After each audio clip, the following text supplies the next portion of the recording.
the program is the Yellow Glen Handicap over 1600 metres, a 66 plus event here for the middle distance horses. Our replay horse is one on the quick backup from Good Friday, Pushed to Pass, running third behind Tucky's Lad. Tucky's Lad behind them. Diamond Tonique being followed further back by Wing Commander. 250 to go. And Tonka Tough had hit the front. Burgio, Tucky's Lad. They're the immediate dangers though. Tucky's Lad hit the front now. Burgio comes at him. Tonka Tough battling away. It's Tucky's Lad beating off Burgio. And Tucky's Lad got home. Tucky's Lad by a neck. A nice third there for Pushed to Pass. He ran well in the Batavia the run before that. And out to 1600 metres again certainly should suit. He looks like he needs a bit of speed and he will be running on again. Alan Kennedy keeps the ride here. Just needs a bit of luck in running and he can certainly be in the mix there, the replay horse Pushed to Pass. We've also got in the run there number 7 By Decree. Now, Darren McAuliffe's runners usually like to head to the front and on a day which could suit those near the speed, By Decree could be one to catch. Was a beaten favourite last start at Geraldton when beaten by Sasta Blish, but up to 1600 metres here and without too much obvious speed outside of it, it could be the one to catch. Also number 3 there, Bollywood Blitz, in great form. William Pike stays on, a big indicator. First up was very good when beaten 14, of course. That race marred by a horrible fall. And then last up, 7th behind Settlers Creek, but only beaten under 2 lengths. So plenty of merit to the run. Our mate Al was a really nice effort last week when second up. Third up out to a mile looks to suit it, but this is a race full of plenty of chances. But I've gone with number 7 By Decree, the impressive racing galloper from number 3 Bollywood Blitz, 4 Our Mate Al and 2 Kensington Abbey. Adam goes with number 3 here, Bollywood Blitz, from number 4 Our Mate Al, number 9 Minus Looks and 2 Kensington Abbey. Race number 6 at Ascot is the Legacy Diggers Cup over 1400 metres, a 78 plus event. Of course, paying our respects to all the diggers with Anzac Day coming up on the 25th of April. This race looks to be a very high quality race. Some gallopers dropping in class and some stepping up. A replay horse, however, is the Boom 3-year-old, the WA Guineas winner, Variation. Favourites in a world of pain coming around the corner. Wobbled badly. Variation got to a Western Temple, went up near the inside. Minus looks further back, but Variation goes for home. The Guineas winner at the 100 clear. Quilista comes again from Western Temple. Variation in front. Hard ridden from Western Temple. Quilista and Variation. A brilliant win second up by Variation in the Raconteur Stakes, turning the tables on Quilista, who beat in the start before in the Breeders at Bunbury. Look, this galloper has a lot of ability. He comes to open age now though, so this will be his biggest test. Brad Parnham keeps the ride, which I really like. Did a few things wrong last start. He was bumped on the straight and still managed to pick up nicely and was a bit wayward. There's plenty of improvement to come. 1400 metres here. Looks to be a really nice hope. I really like as well number 4 Corporate Larrikin on a day where I think the leaders will be suited. This galloper's record over 1400 metres is very good. Taylor Stone has won on him previously, which wasn't too long ago, 4 starts ago in fact. So look, I'm expecting Corporate Larrikin to get it pretty easy out in front with not much obvious speed outside of it. We've also got in the race there number 3 Zuccaros, who returns after pulling up with atrial fibrillation last start. It's gone through the standard embargoes of trialling and of course having an ECG, but it could be one to surprise, especially if there is a little bit of rain about. I've gone with number 4 on top here though, Corporate Larrikin, to lead all the way from number 6 Variation, 7 Mickey Two Toes and number 9 Red Publisher.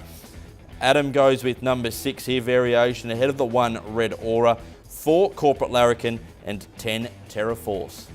Race number 7 at Ascot is the RSL WA Western Australia Cup over 3200 metres.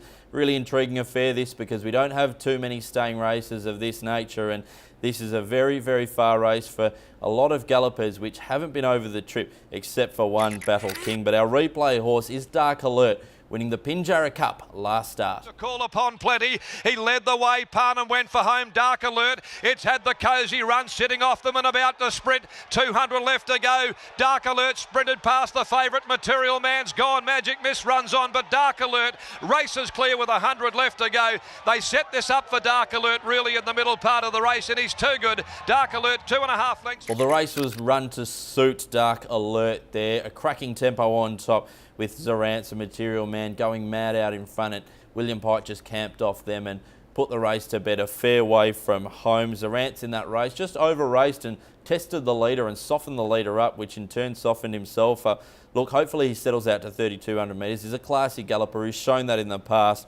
Also coming out of that race, the replay we saw was Sunset Superman was grinding away nicely to the line for third. Now beaten just under 5 lengths, but you'd suggest the extra distance here out to 3,200 metres, an extra 900 metres will certainly suit the Brett Pope trained galloper.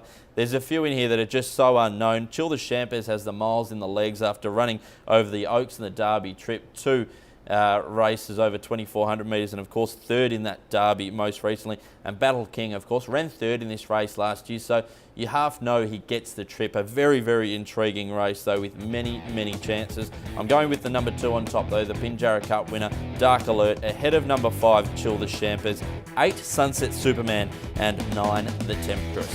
Adam goes with number 2 as well, Dark Alert, from the 1, Zarant, number 5, Chill the Champers, and 3, Battle King. Race number 8, the lucky last on the card is the Dazogna Italian Race Day 20 May handicap over 1,200 metres, a 72 plus event. A replay horse was impressive winner, Woolly Bar. Towards the inside, Sweet Aura's well back. She's last coming to the 250.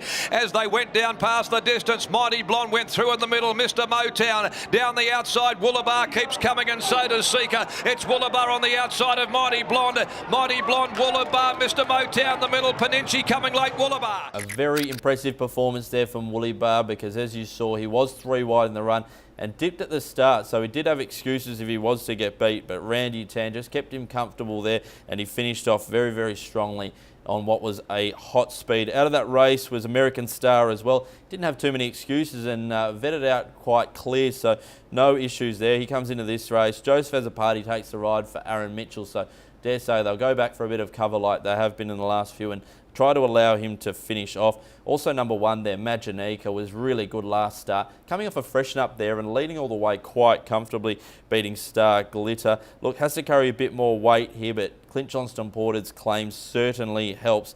And number 5 there, Red Paddy returns. Also, after a little freshen up, was a nice second behind Desi's Dream last start on a day where it was hard to run on. Barrier 4 here, Aaron Mitchell rides here and has another really nice chance. Dainty Test, the 3-year-old, also contests here. It's a very, very open race, but I've gone with number 1 on top, Maginica. We'll go to the front. All the speed looks to be drawn outside of him. He'll get a nice run. From number 5, Red Paddy, number 10, Kwanzo, and the 6, Woolly Bar. Adam goes with number 5 here, Red Paddy, after the freshen up. From number 10, Kwanzo, 3, Dainty Test, and 2, Prophet Street. It's now time to have a look at our best bets on the card. I've gone with race 1, number 3, Get the Vibe for Jim Taylor, and race 3, number 3, Royal Missile for Simon Miller. Adam's gone with race 3, number 3, Royal Missile as well, and another Simon Miller runner. Race 8, number 5, Red Paddy. Well, that's the end of the show. PerthRacing.com.au is the place to head for all the latest that's happening on course, and of course all the social media outlets, Facebook, Instagram, and of course YouTube. Don't forget to check that out. We hope we've found you plenty of winners, and thank you for joining us in another edition of The Box Seat.